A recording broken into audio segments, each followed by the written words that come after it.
Hello বন্ধুরা, কেমন আছো? আশা করি ভালো আছো। আজকে বানালাম বাড়িতে টেস্টি টেস্টি ঝাল ঝাল ফুচকা। তো কীভাবে ফুচকা বানালাম তো চলো তোমাদের কাছে ভিডিওটা শেয়ার করি।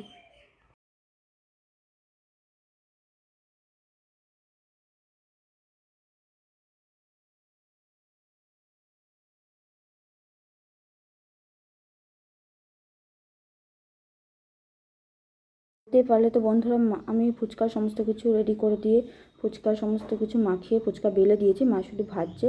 আর এর সঙ্গে কিন্তু আমি তেঁতুল দিয়ে জল দিয়ে করে নিয়েছি। আর এর সঙ্গে কিন্তু আলু সিদ্ধ মাখা রয়েছে, আলু সিদ্ধ রয়েছে, তেঁতুল রয়েছে, লঙ্কা রয়েছে, একটু সর্ষের তেল রয়েছে, একটু সর্ষে কুচি রয়েছে। এই সমস্ত কিছু দিয়ে কিন্তু মাখা রয়েছে। দেখো ফুচকা কিন্তু রেডি হয়ে গেছে।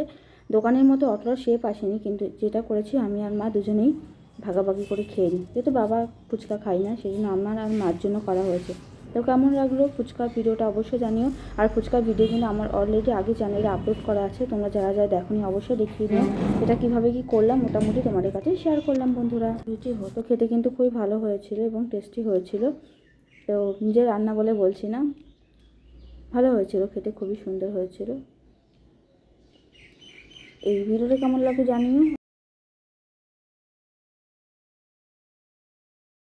তো বন্ধুরা দেখলে কিভাবে কি করলাম, সমস্ত কিছু ভিডিওর মাধ্যমে দেখালাম ফুচকা কিভাবে কি করলাম। তো ভিডিওটা কেমন লাগলো অবশ্যই জানিও। আর সবাই ভালো থেকো, সুস্থ থেকো বন্ধুরা।